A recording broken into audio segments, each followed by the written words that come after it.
Hola a todos, bienvenidos. Gracias por estar aquí con nosotros en este día, otro miércoles de bienestar. Ahora vamos a hablar sobre esenciales del Parkinson, lo que usted y su familia deben saber. Estamos muy emocionados de contar nuevamente con su participación y damos una cordial bienvenida a quienes se unen por primera vez. Feliz mes de abril. Me complace compartir con todos ustedes que este mes celebramos el mes de la concientización sobre el Parkinson. Como parte de esta iniciativa, en este webinar aprenderemos sobre las causas, los síntomas y el manejo de la enfermedad de Parkinson, así como la participación en investigaciones y dónde acudir recursos. Antes de comenzar con el programa, tenemos un breve anuncio. La Parkinson's Foundation continúa ofreciendo una amplia variedad de recursos en español y este mes contamos con nuestras guías, como la guía para recién diagnosticados, nuestra guía para aliados en el cuidado y la guía de seguridad hospitalaria. Donde quiera que se encuentren en su camino con el Parkinson, tenemos una guía que puede ayudarle.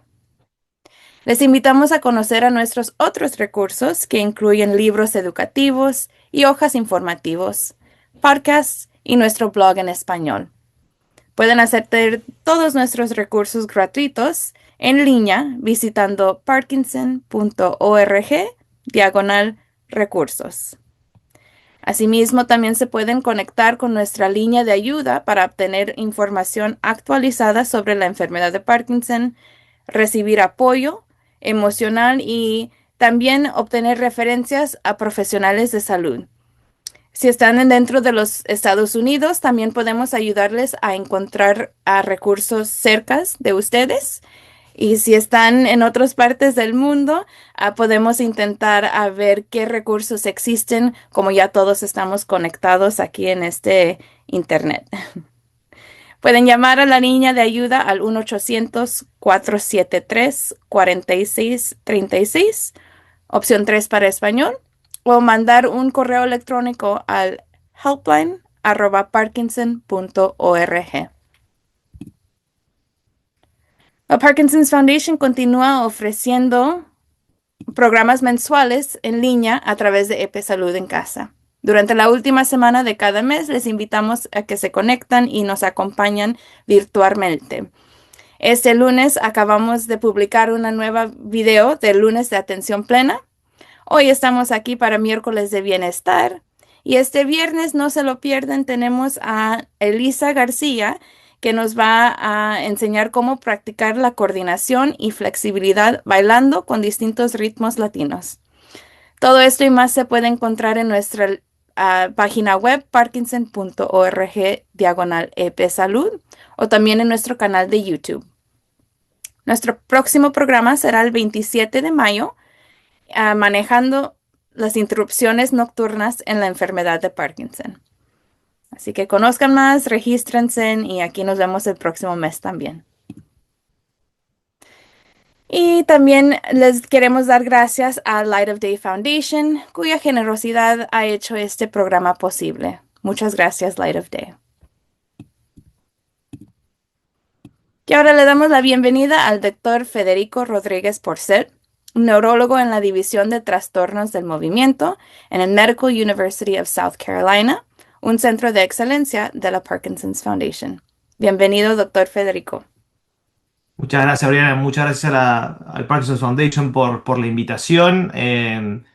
Yo soy, bueno, como los que me escuchan hablar saben que soy argentino y bueno, trabajo en Carolina del Sur y siempre es bueno poder compartir esto en español. Así que, bueno, esperemos que sea útil para todos. Vamos a empezar. A ver si yo lo puedo mover esto. Si no, próxima diapositiva. Mira, puedo. Perfecto. Bueno, el objetivo hoy es hablar un poco sobre los esenciales del Parkinson. A veces cuando uno o un ser querido recibe el diagnóstico de Parkinson, hay tanto por saber y hay cosas que son verdad, otras que no son tan verdad. Así que la idea es tener un poco las cosas básicas y después dejar obviamente tiempo para preguntas. Primero, ¿qué es la enfermedad de Parkinson? ¿No? La enfermedad de Parkinson es una enfermedad degenerativa que afecta el cerebro, el sistema nervioso, y es progresiva. Todavía no hay cura, todavía no tenemos una cura para el Parkinson, pero eso no quiere decir que no haya cosas que se puedan hacer. Y me parece que ese es si hay un mensaje que se van a llevar del día de hoy, es que si bien no hay una cura en el sentido que no hay algo que pueda revertir los efectos o parar la progresión, hay muchísimo que se puede hacer. Y hay cosas que vienen en forma de medicamentos, otras en forma de actividades o de algunas otras de procedimientos, pero hay mucho que se puede hacer. Así que si uno o un ser querido tiene el diagnóstico de Parkinson, no necesariamente es el fin del mundo, hay muchas cosas que se pueden hacer. Creo que si es una cosa que se llevan de hoy, esa es la importante.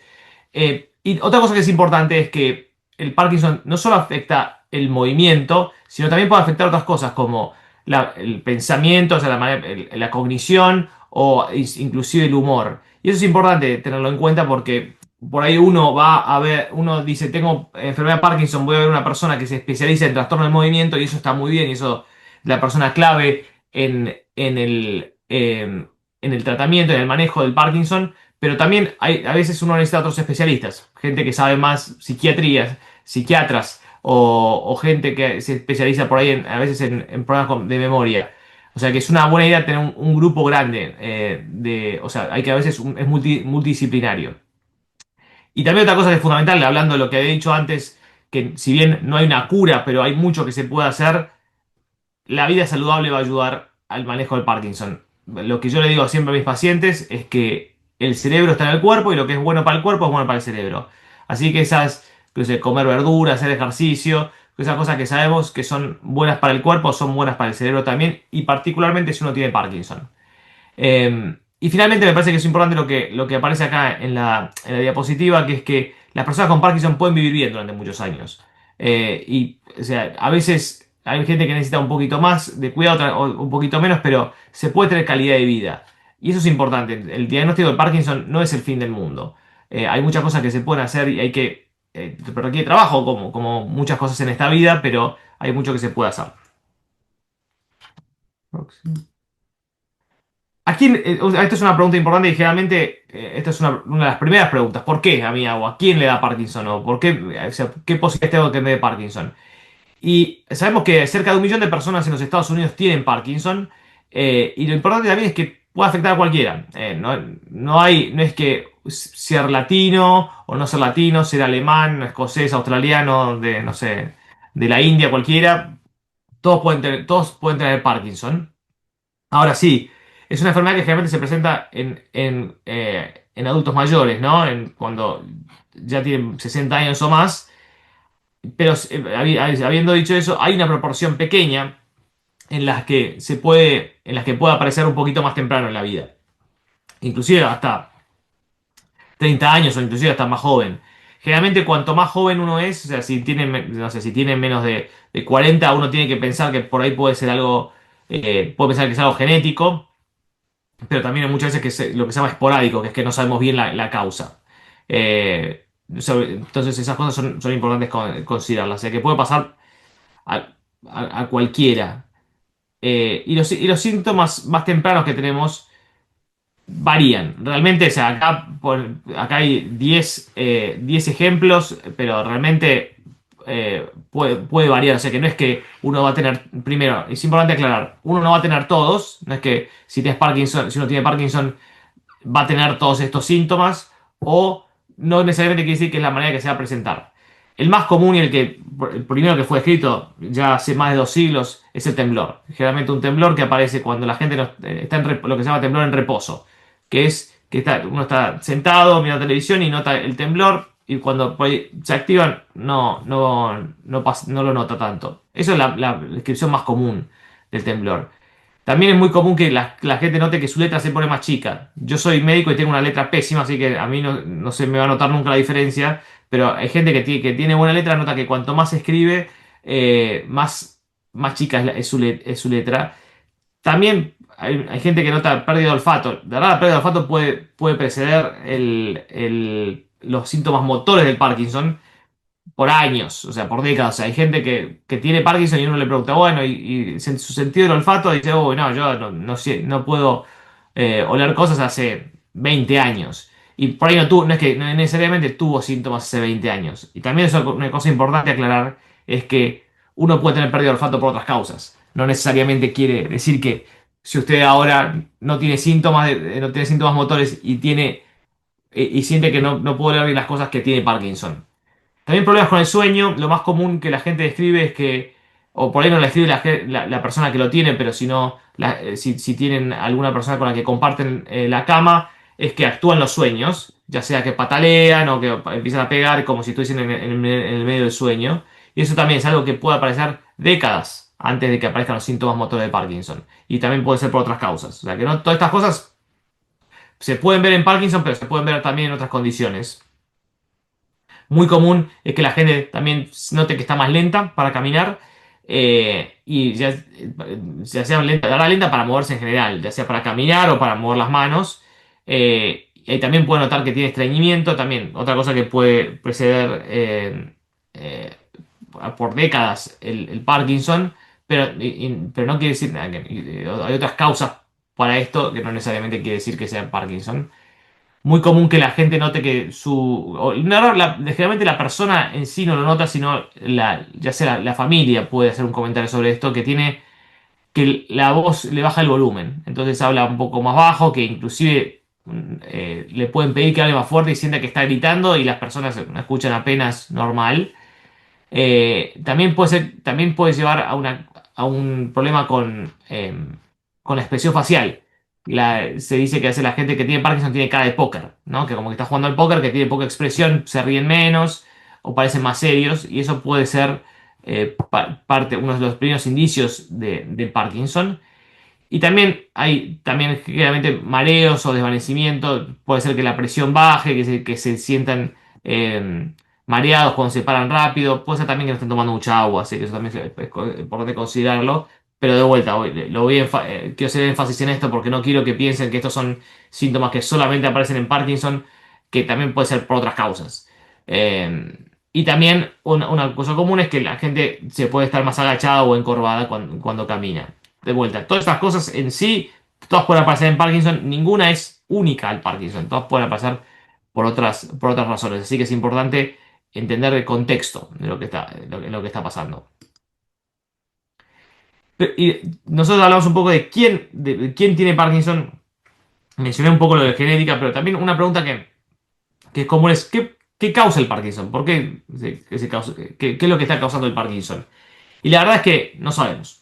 Cuando los médicos usamos el término idiopático, quiere decir que no sabemos qué está pasando. Quiere decir que no tenemos una causa clara. ¿Sí? Cuando es genético o cuando el Parkinson puede ser, no sé, o cuando el parkinsonismo puede ser inducido por un medicamento es otra cosa. Pero en este caso, no sabe, el Parkinson idiopático quiere decir que no sabemos por qué es. Pero hay evidencia, por lo menos evidencia que sugiere que una combinación de factores genéticos y ambientales pueden contribuir a un mayor riesgo. Eso quiere decir que por ahí lo que tenemos nosotros como código genético, para los que no lo saben, los genes serían como el mapa o las instrucciones para construir las proteínas que hacen nuestro cuerpo.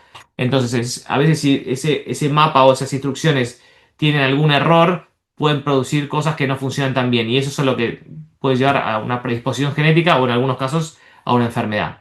Y los factores ambientales también. Entonces, una combinación. Puede ser que una persona que está expuesta a lo mismo que otra, está afectada y la otra no, y puede ser que ahí la genética haya causado que uno lo tuviese y el otro no, o a veces dos personas que son con la misma genética están en un lugar y en otra no, y, y la exposición es lo que lo determina.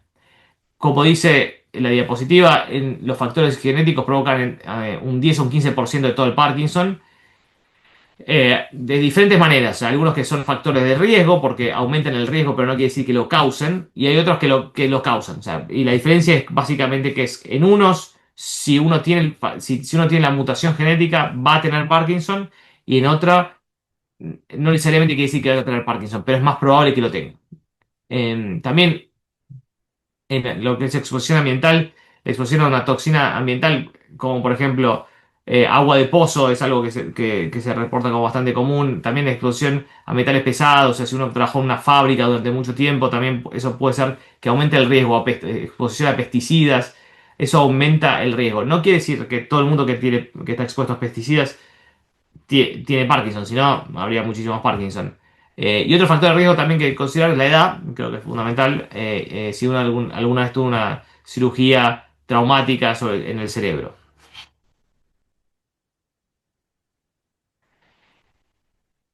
Por ahí no sabemos muy bien qué es lo que lo causa, pero tenemos una mejor idea de qué es lo que pasa en el cerebro. Y lo que pasa en el cerebro básicamente es que en el Parkinson es que hay un proceso lo que se llama degenerativo diciendo, quiere decir que la parte del sistema nervioso se empieza a morir o atrofiar. Y en el caso del Parkinson, siempre afecta una parte del cerebro que produce un neurotransmisor llamado dopamina. Un neurotransmisor es una molécula que ayuda a que dos neuronas se conecten. Entonces, las neuronas son lo que forman básicamente el cerebro. O sea, el cerebro en sí es una red de neuronas, que son células que se conectan una con la otra. Y la manera que se conectan, las maneras que se conectan, es la dopamina. Y la dopamina conecta particularmente a las neuronas que tienen que ver con el pensamiento y que también tienen que ver con el movimiento. Por eso, si perdemos, si la fábrica del cerebro que produce esa dopamina no está funcionando, afecta la comunicación entre esas neuronas. Entonces, eso es lo que lleva a un problema con la coordinación del movimiento, con el habla, con el sueño, con la cognición, con el estado de ánimo y con muchas otras cosas más. Pero de verdad no es lo único que pasa en el Parkinson. O sea, esa es como lo que tienen todos los Parkinson en común, pero no es lo único que pasa. Entonces, también lo que estamos tratando de entender y determinar y desarrollar son maneras en las que que se pueda detener o frenar la pérdida de neuronas que producen dopamina. Pero el Parkinson es un poco más complejo que eso, no es solamente la dopamina que está afectada. Eh, Ahora, ya sea uno o un ser querido, es diagnosticado con Parkinson. La pregunta siempre que nos hacen es, bueno, ¿qué es lo que tenemos que saber? ¿No? ¿Qué son las cosas que tenemos que saber? Y que afecta, nosotros hablamos generalmente de un trastorno del movimiento, pero hay muchas más cosas que son afectadas. Como dije, afecta a muchos sistemas, no solamente el motor, pero también el ánimo y el pensamiento. Y lo que pasa es que la manera que diagnosticamos la enfermedad de Parkinson sigue siendo basado en lo motor. Entonces uno puede tener síntomas de memoria o de humor, pero si no tienes los suficientes síntomas de movimiento, no va a diagnosticarlo con Parkinson. Lo pueden diagnosticar con otras enfermedades, pero no con Parkinson. Y entonces lo más común es que se vea es el trastorno del movimiento, donde se ven temblores, el movimiento se vuelve más lento y hay rigidez. Lo que es fundamental también, otro concepto fundamental, es que esto varía. Usted puede ver dos personas que tienen Parkinson y la tienen al mismo tiempo y una puede lucir muy, muy diferente a la otra. Por ejemplo, una puede que tenga un temblor en una mano y responde de manera excelente al medicamento y otra persona por ahí no tiene temblor y el medicamento le sirve pero no tanto. O sea, y las dos personas tienen Parkinson y lucen muy, muy, muy diferentes. O sea, por eso el Parkinson es un grupo de síntomas. Nadie diagnostica Parkinson basado solamente en un síntoma. Entonces, vamos a hablar un poquito de los síntomas. Primero, los más comunes o los que básicamente determinan el diagnóstico clínico del Parkinson, que son los síntomas motores. Lo que generalmente se va a ver va a ser temblores de la mano o en el pie, más común en la mano.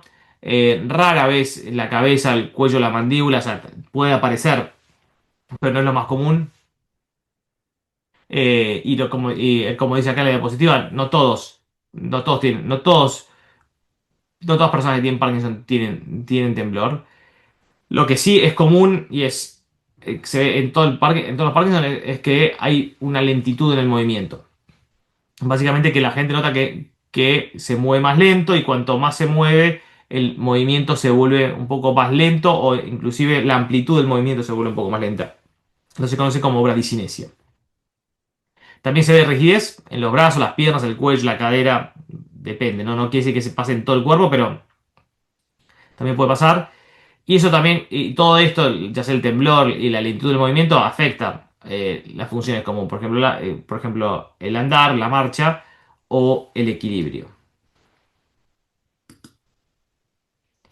Pero también, como seguramente ya están cansados de escucharme decir, no solamente es la parte motora que está afectada, también es muy común que haya síntomas no motores, o sea, que no están relacionados con el movimiento, pero son parte del Parkinson. Y a veces estos son difíciles de saber si son por el Parkinson o no. Eso me parece que es una parte importante porque a veces uno ve pacientes que tienen el diagnóstico de Parkinson y tienen síntomas que uno dice, bueno, puede ser por Parkinson, pero puede ser relacionados a otras cosas.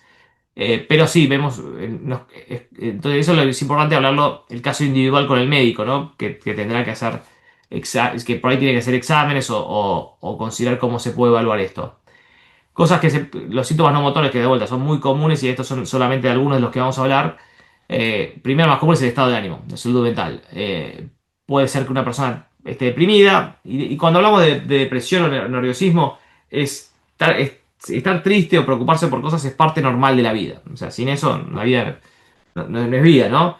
Pero cuando hablamos de depresión o nerviosismo o ansiedad es cuando va más allá de lo que tendría que ser, cuando ya es debilitante. O sea, uno se puede poner triste porque, no sé, eh, porque su equipo no ganó el mundial, pero cuando ya eso se vuelve desproporcionado y paraliza y le impide hacer cosas, eso es cuando ya entra en la parte que uno lo puede llamar depresión o ansiedad.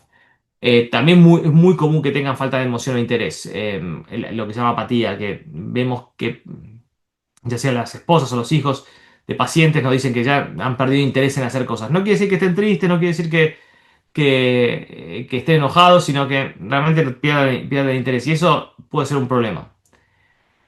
Después, otro bastante común, sobre todo cuando está un poco más avanzado, es problemas en el pensamiento, en la memoria, problemas para prestar atención, aprender cosas nuevas, puede ser que estén lentos en el pensamiento, que uno dice, bueno, sacan la respuesta, pero les cuesta más sacar esa respuesta y pueden tener problemas para recordar palabras o nombres, ¿no? Eso es bastante común. Muchos dicen que tienen problemas para comunicarse.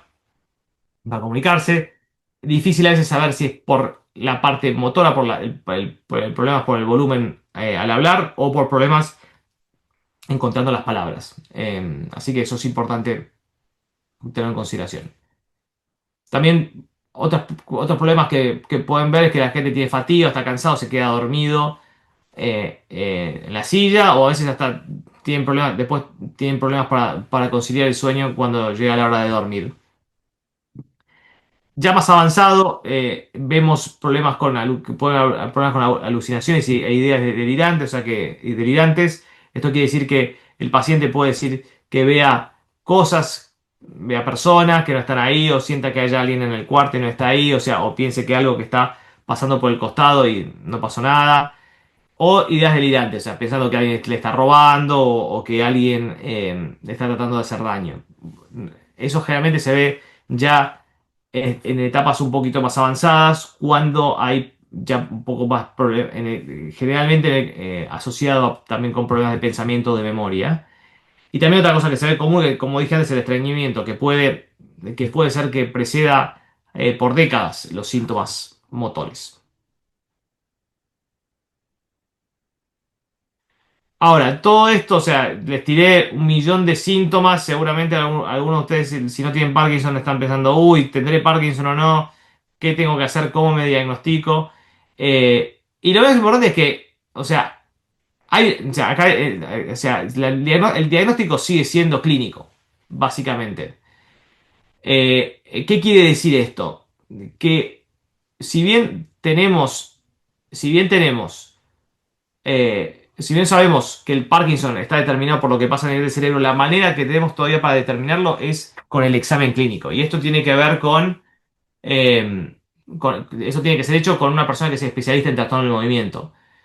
Entonces, hoy en día, sobre todo en este momento, donde hay compañías que dicen, bueno, podemos diagnosticar Parkinson así, así, con un test o con lo otro, el diagnóstico sigue siendo clínico. Eso es lo más importante. O sea, que si uno puede tener un test que le dice que tiene Parkinson, pero no tiene síntomas de Parkinson, uno no tiene Parkinson. ¿Está bien?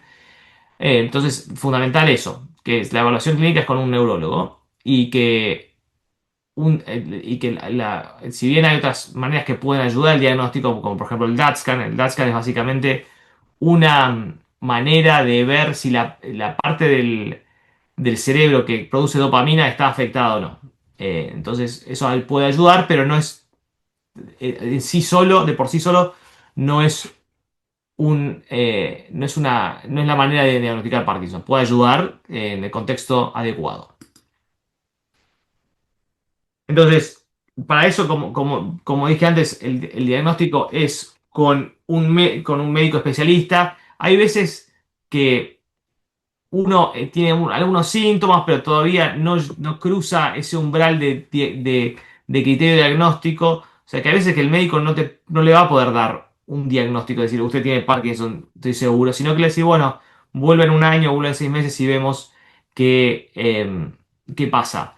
Una cosa que es importante, y voy a volver a la diapositiva de atrás, es que hay otras enfermedades que pueden parecer Parkinson y no son Parkinson. Lo más común que vemos hay gente que toma medicamentos que bloquean la dopamina, nosotros dijimos que la dopamina era importante, que bloquea la dopamina y puede parecer que tienen Parkinson, pero si están tomando ese medicamento, es posible que el medicamento esté causando los síntomas y removiendo el medicamento, los síntomas se tendrían que mejorar. Así que es importante también tener eso en mente y por eso hay que ser evaluado por un neurólogo que sabe de estas enfermedades. Ahora, uno puede ser diagnosticado con Parkinson y como dijimos, no hay cura. O sea, quiere decir que no hay, diferente del cáncer, que uno puede no tener síntomas, pero si se lo detectan, lo tratan. En este caso, no hay un tratamiento que lo pare o lo revierta, sino el tratamiento es más que nada lo que se llama sintomático, o sea, trata los síntomas. Y acá me parece que lo que es importante. O sea, si los síntomas no son molestos, o sea, usted tiene un temblor, sí, un temblor y no le molesta, no hace falta que lo trate, realmente. Y eso, por eso eso es importante tener una conversación con el neurólogo acerca de si vale la pena tratar el Parkinson, los síntomas de Parkinson, o si mejor prefiere no tomar medicamentos. O sea, eso es una decisión personal y me parece, pero esta conversación no la tiene que usar ni el médico solo, ni el paciente solo. Tiene que ser una charla y entender qué es lo que quieren lograr con el tratamiento. ¿Está bien? Y también es importante, fundamental, esto de crear un equipo para el Parkinson, para la atención al Parkinson. No es solamente como dije antes, acá en el Parkinson pasan muchas cosas. Los neurólogos saben manejar algunas, pero no todas. Bueno, entonces es importante tener un especialista en trastorno del movimiento, o sea, un neurólogo, y a veces que se necesitan otro tipo de neurólogos que tienen otras especialidades, y algunos que son más especialistas en memoria, otros especialistas en lo que se llama sistema autonómico, que es lo que regula la presión arterial. También es importante tener otra gente en su equipo, ¿no?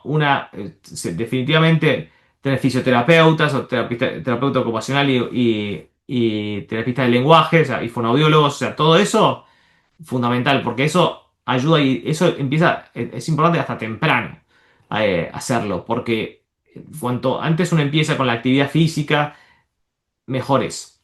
También es importante tener un trabajador social. A veces el Parkinson no solamente afecta a la persona que lo tiene, sino también a la familia, así que tenerlo en cuenta es importante. Y también tener otras especialidades como un psiquiatra, un psicólogo, que también sobre todo si hay problemas un poco más con depresión, con ansiedad. A esto lo que voy a agregar también hay una movida importante para agregar personas que hacen lo que se llama cuidados paliativos. O sea, como es una enfermedad que no tiene una cura, es importante tratar de incluir a gente que hace cuidados paliativos.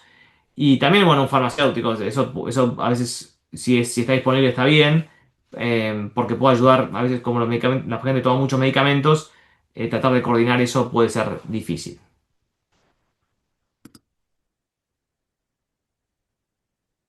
Creo que esto es verdad, ¿no? El tema del manejo de los síntomas no sé si encontrar el médico, que seguramente se encontrar el médico adecuado, pero es importante encontrar a alguien que sabe de la enfermedad de Parkinson. Y lo que pasa es que el cuerpo humano es muy complejo y no todo el mundo sabe todo. Entonces me parece que es importante, si uno piensa que preguntarle al médico, que el médico con el que uno se ve, si se siente calificado para tratar el Parkinson. ¿Por qué? Porque hay gente que por ahí estudió otra subespecialidad, por ahí sabe mucho más de otras enfermedades como, por ejemplo, no sé, epilepsia, y por ahí sabe menos de Parkinson. A mí si me viene un paciente que es epiléptico, yo le digo, bueno, puedo tratar, tengo una idea de cómo empezar, pero si es un caso más complejo, la verdad se lo refiero a mis colegas. Y lo mismo pasa con el Parkinson. Me parece que es una buena idea establecerse primero con una persona que hace Parkinson. Acá, lo bueno, la Parkinson Foundation tiene una línea de ayuda. Acá ven el teléfono y pueden hasta tener una opción en español y bueno, los pueden conectar con el médico adecuado. Obviamente, si de verdad hay bastantes médicos especialistas en Parkinson que hablan español. Si alguno de ustedes está en Carolina del Sur, por favor, me dicen porque bueno, yo estoy en Carolina del Sur. Y lo importante también es elegir un neurólogo que no solamente le dé medicamentos, sino que también responda a las preguntas, ¿no? Porque esto muchas veces lo que hacemos como médicos no es tanto dar medicamentos, sino acompañar y hacer a las personas entender con qué es lo que están lidiando. O sea que tener una conexión es importante. A veces tengo pacientes con los que me llevo bien y otros pacientes que por ahí no tenemos esa química y está bien. Y por ahí, mejor si se ven con otra persona. Pero bueno, pero también tienen que saber que hay pocos neurólogos que hacen, que no hay tantos neurólogos que hacen trastornos de movimiento. Para el tratamiento de los síntomas, lo importante es, como dijimos, generalmente el primer paso sería ver qué factores están afectando la vida. Si uno, por ejemplo, no sé, si uno tiene Parkinson y toma mucho alcohol o no toma suficiente agua, esas son cosas fáciles con las que se pueden empezar. Después, si los síntomas siguen siendo molestos, uno puede pensar en medicamentos. La actividad física es importante desde el día uno, ¿no? Entonces me parece que eso es importante. Y después, ya en casos más avanzados, uno puede pensar en alternativas quirúrgicas, y vamos a hablar un poquito de ellas. Pero también es importante, yo creo, les digo, desde el día uno, inclusive a los que están en la audiencia que no tienen Parkinson, es empezar a hacer ejercicio ya, porque la gente que hace ejercicio aeróbico, o sea, que el corazón late un poquito más fuerte, tienen menos riesgo de Parkinson, e inclusive si lo tienen, generalmente tienen una versión un poquito más moderada. Después ya con el diagnóstico de Parkinson es bueno hablar con el neurólogo si vale la pena hacer terapia, sea ya sea terapia física, ocupacional o de lenguaje.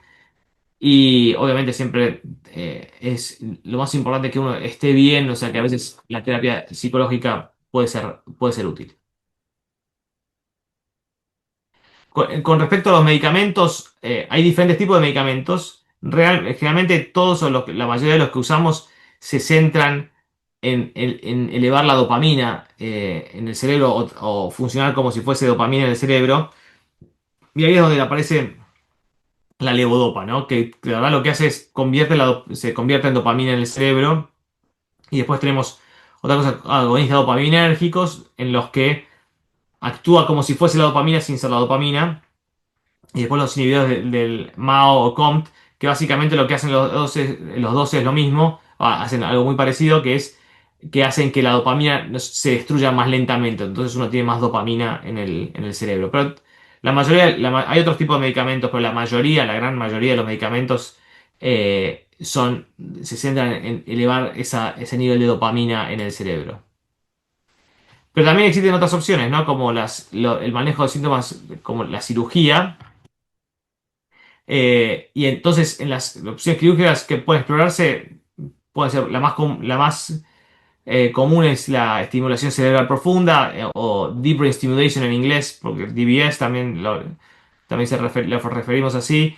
Esto no es para todos, no es para todas las personas que tienen Parkinson. De verdad, yo creo que el gran éxito de la estimulación cerebral profunda es que la selección de los pacientes es bastante estricta. Lo que mucha gente pregunta por DBS o bueno, estimulación cerebral profunda, si son candidatos o si no. Y generalmente lo que les digo es que si el medicamento no les está ayudando, el candidato ideal para esta terapia es alguien que tiene beneficio, pero ya sea le causa lo que se llama disquinesia, o sea que, al tomarlo es como que le causa efectos adversos a dosis muy bajas, o sea que se está moviendo, o sea, esos movimientos constantes que se llaman discinesias, o dura muy poco. Entonces, esa gente generalmente va a tener un buen beneficio por la estimulación cerebral profunda. Generalmente, si uno tiene ya problemas más cognitivos, demencia, es menos probable que tenga beneficio. Si uno tiene, no sé, el temblor no es un problema, pero se cae muy seguido, es menos probable. Pero por eso todo depende del caso individual. Yo, nuevamente, por ahí están preguntando cómo esto se aplica a ustedes y yo no sé si tengo una respuesta, porque es importante que hablen con el médico porque cada uno es un poco diferente. Y ahora también otra opción es cosa que tiene que ver más con bombas de infusión. Básicamente lo que quiere decir es como los de ustedes que tomen levodopa o sabrán que a veces la tienen que tomar muchas veces al día. Entonces la idea es que si toman una dosis muy alta, tiene efectos adversos, si lo toman muy espaciado, ven que no funciona.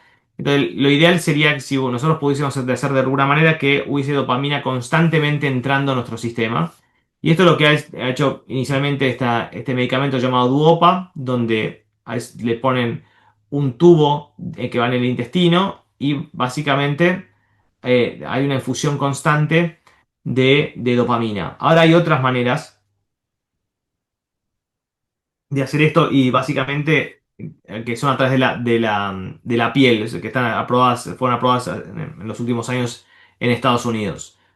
También importante para considerar, pero bueno, son otras opciones que vale la pena. De vuelta, todo esto el caso individual se tiene que hablar con el médico y porque varía para todo el mundo. Entonces, bueno, como dice ahí, la cirugía no es adecuada para todo el mundo. El ejercicio, fundamental. Ya creo que lo dije 3 veces, pero si una de las cosas más importantes es el ejercicio. Yo no les puedo decir lo importante que es el ejercicio. Porque ayuda a mantener el equilibrio, la movilidad y la fuerza. Y también ayuda a la memoria y al humor, realmente. Y también ayuda al estreñimiento, claro. Entonces, todas esas cosas son buenas. Los pacientes que ejercitan están muchísimo mejor que los que no. Y eso puede ser algo, lo importante es que algo que usted lo disfrute y le divierta, ¿no? O sea, sí, obviamente teniendo en cuenta el riesgo, no se va a poner a escalar el monte, el Everest, pero algo que sea divertido para usted y que sea ejercicio. O sea, el mejor ejercicio es el que usted va a hacer. Si usted, no sé, hay evidencia, por ejemplo, que el Tai Chi ayuda y sí, sí, hay buena evidencia de que ayuda, pero realmente si a usted no le gusta el Tai Chi, ¿para qué? O sea, hay evidencia que el tango puede ayudar en Parkinson, pero si a usted no le gusta el tango, no lo haga algo que le divierta. El boxeo sin contacto realmente es algo que tiene bastante evidencia y es bastante popular, por lo menos acá en Estados Unidos.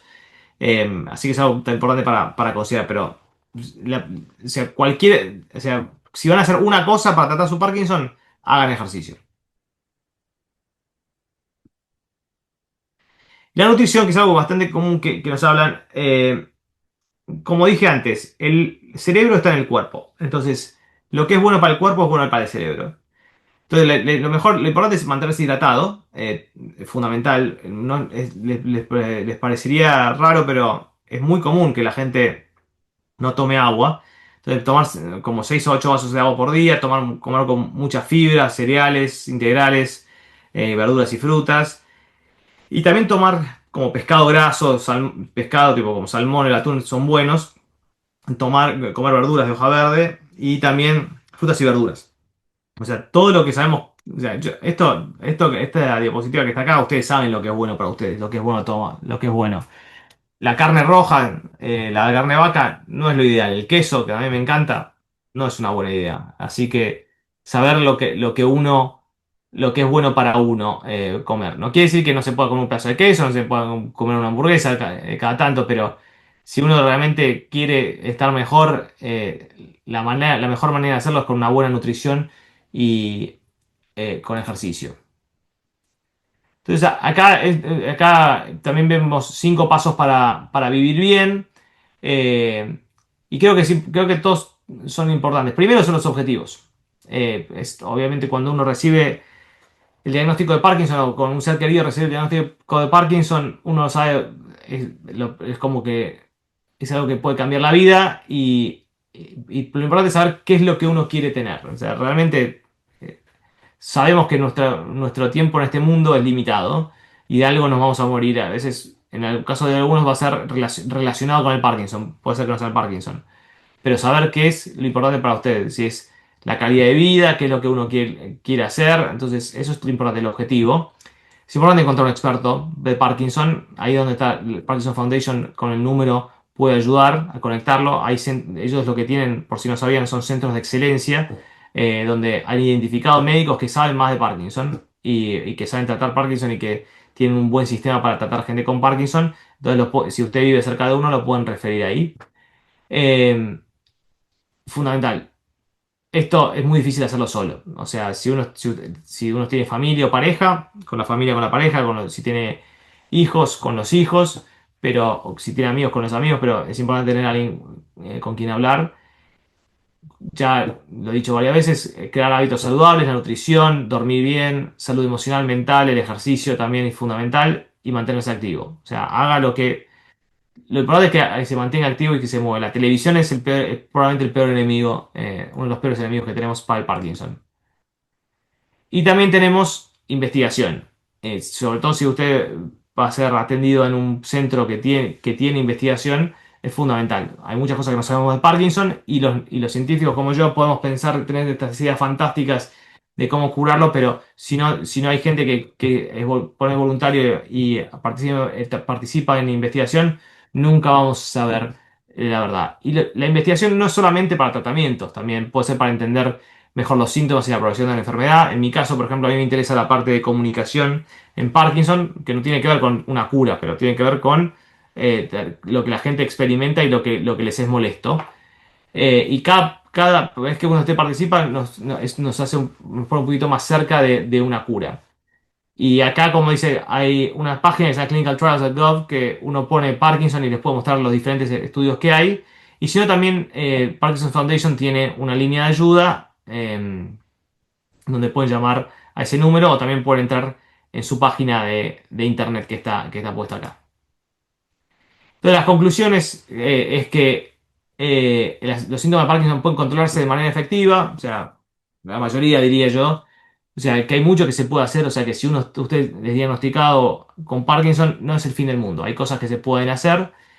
Varía bastante entre una persona y la otra, o sea, que compararse, decir, uy, a fulanita le dieron esto y le funcionó fantástico y yo necesito lo mismo, por ahí no se aplica. Y es importante contactar a un médico y a un grupo de profesionales que saben de Parkinson y tener tratamiento con ellos, porque cada uno necesita algo diferente. Como dije antes, el Parkinson varía mucho. Así que saber de estar con el grupo de indicado y saber que los síntomas de uno y las prioridades de uno son evaluadas es muy importante. Acá, por ejemplo, para participar, una de las maneras de participar es hay un estudio que se llama PDGene, donde buscan factores genéticos para Parkinson. Acá pueden unirse a esta página y bueno, programar una cita virtual y eso ayuda para entender qué parte, o sea, si la genética tuvo algo que ver con el Parkinson. Así que con eso, me parece que esa es la última. Con esa voy a parar y ver si hay preguntas. Gracias por su atención. Sí, gracias, doctor Rodríguez, por ser. Nos han llegado varias preguntas por parte de los dos Zoom y también por Facebook. Entonces, para comenzar, nos llegó una pregunta de Liz.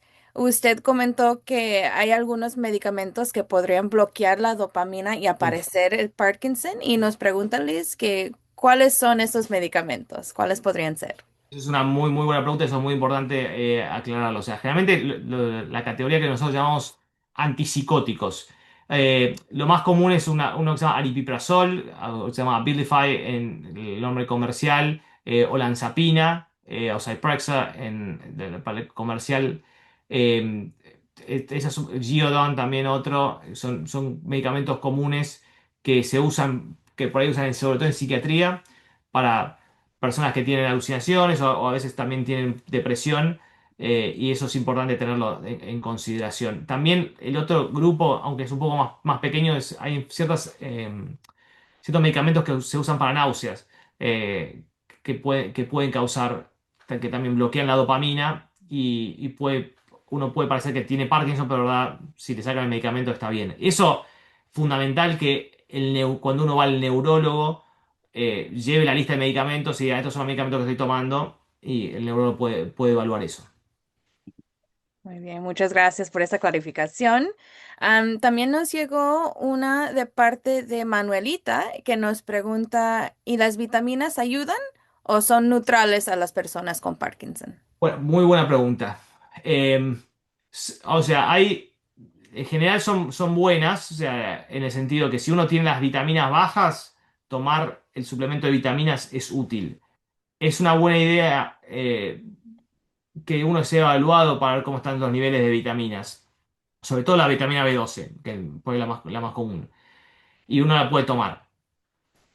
Sí, ahora, las vitaminas en sí, con la única que hay que tener cuidado es con la vitamina B6, porque la vitamina B6 se absorbe de la misma manera que la levodopa y puede interferir con la absorción de la levodopa. Eso es lo único que hay que tener cuidado. Pero es una buena idea, evaluar las vitaminas. Y esto vuelve un poquito a lo que decía antes, que uno puede tener Parkinson, pero no puede ser la única cosa que le pase a uno. O sea, que si uno tiene Parkinson y baja vitaminas, tiene que tratar las vitaminas igual. Entonces, tener un buen médico, el neurólogo se va a encargar de Parkinson, pero uno tiene que tener un buen clínico también que mira a uno en general, ¿no? O sea, no todo lo que le pasa a uno es relacionado al Parkinson. ¿Ya? Pero también nos han llegado varios de los medicamentos, y como este es programa educativo, no podemos contestar preguntas específicas sobre el medicamento, pero sí hay uno que nos está preguntando sobre el periodo de off. Sí. ¿Cómo entender en qué momento el paciente con Parkinson está en ese periodo de off y cómo lo podemos activar? Muy buena pregunta. O sea, obviamente todo depende del caso individual, pero generalmente lo que uno tiene que pensar es, uno toma el medicamento, o sea, la mejor manera es por ahí pensarlo a la mañana, ¿no? Cuando uno se despierta y no toma el medicamento por un tiempo. Se despierta a la mañana. ¿Cuánto tiempo tarda uno en notar el beneficio del medicamento? Y cuándo uno nota que necesita el medicamento de vuelta. Hay gente, en cierta gente es que el temblor o sea, hay mucha gente que usa el temblor como referencia. Quiere decir, no sé, voy a poner un ejemplo, son las 8 de la mañana, tengo temblor en la mano derecha, tomo el medicamento, en media hora el temblor se fue y son las 10 de la mañana o 10:30 de la mañana, por decir un ejemplo, y noto que el temblor está volviendo, pero justo la próxima dosis es a las 12. Ese es un periodo de off. O sea, y lo que ayuda a entender el periodo de off es qué pasa, o sea, qué es lo que pasa hasta que uno toma la próxima dosis y cuáles son los síntomas. Bueno, y obviamente depende del caso específico. Hay veces que uno sube la dosis, a veces pone dosis juntas, pero eso tiene que verlo la persona con el médico de forma individual. Y hemos escuchado en el pasado un diario, ¿verdad? Eso puede Sí. ayudar para asegurar que estamos viendo qué es lo que está pasando. Fundamental, eso es un muy buen punto, Diana. O sea, es uno lo importante es que lo documente, o sea, que uno dice, bueno, generalmente en el día me pasa esto, porque eso es lo que el neurólogo va a necesitar saber, porque aunque no lo crean, no leemos mentes, no sabe todo. Entonces nos tienen que decir, tomo el medicamento, a tal hora noto que me mejora, me dura el beneficio, me dura tanto tiempo, y tanto tiempo antes de la próxima dosis noto que necesitaría un poquito más. Y varía también, hay días que no tiene días mejores que otros. Yeah. Y todos somos humanos, se nos olvidan las cosas a veces. Absolutamente. Absolutamente. Gracias, doctor. Ok, entonces nos han llegado varios por Facebook también. Y uno, usted mencionó que tomar su medicina primera cosa en la mañana puede ayudar. Pues esta pregunta que nos llegó es, cuando uno amanece con dolores en las piernas, ¿tiene alguna recomendación, algo, una medicina o qué pueden hacer para aliviar ese dolor? O, de vuelta, depende del caso individual, pero es importante primero asegurarse que uno esté hidratado, de que está tomando agua, de que está comiendo, durmiendo bien y que está en una buena posición. Hay veces que hay gente que necesita algún tipo de medicamento de más duración a la noche, o sea, eso lo pueden hablar con el médico.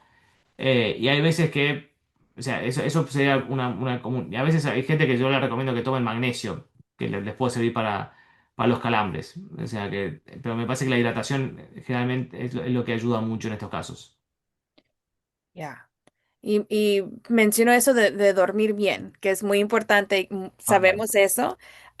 Nos han llegado varias preguntas sobre eso de trastornos del sueño que están pasando y para que sepa nuestra audiencia, a nuestro programa del próximo mes de mayo vamos a hablar específicamente sobre los trastornos del sueño porque conocemos que afecta a muchas personas, entonces vamos a ir mucho más en detalle el mes que entra, pero doctor Rodríguez, por si tiene alguna recomendación o también algo para que nuestra audiencia sepa sobre esos trastornos. O sea, el primer paso es lo que se llama la higiene del sueño, que lo que implica es, nosotros hacemos muchas cosas, vivimos en un mundo hoy en día con las pantallas que siempre nos están estimulando y eso en sí nos puede afectar. Si uno, no sé, se pasó 3 horas viendo Twitter en el teléfono acostado en la cama y después cierra los ojos y se desespera porque no se durmió en los primeros 10 minutos, bueno, el cerebro estuvo estimulado durante 3 horas y ahora uno lo quiere apagar así, no funciona así. Ya, Entonces hay que tener una rutina para irse a dormir. O sea, una hora antes, no, no pantallas, no mira televisión, no mira el teléfono. También es importante no tener televisión en el cuarto, en la habitación, porque tal vez también puede ser estimulante. Si uno toma cosas como café, eh, generalmente es mejor tomar la última taza de café antes de las 2 de la tarde. O sea, si uno se toma un café a las 9 de la noche y a las 10 se quiere dormir, eso no puede afectar el sueño. Esas cosas así, cosas que tienen que ver con estar un poco más relajado y después no desesperarse, uno no se puede, no se duerme, así no es un switch que se apaga así fácilmente. También hay otras causas que me parece importante siempre discutir con los médicos, que es, a veces hay una cosa que se llama apnea del sueño, donde la gente, donde uno no respira bien, entonces eso puede afectar la calidad del sueño. Depende de varios factores. Así que bueno, imagínense de todo lo complejo que será que necesitan un seminario el mes que viene para hablar de todo eso. Pero ya, sí, realmente el primer paso en el tratamiento de cualquier síntoma tiene que ver con el sentido común. Y es tratar cosas, evitar cosas que uno lo mantienen despierto. ¿Está bien? ya. Ujú. Y una pregunta para nuestros aliados en el cuidado que nos acompañan aquí. Nos llegaron varios también. ¿Cómo estar presentes? ¿Cómo ayudar?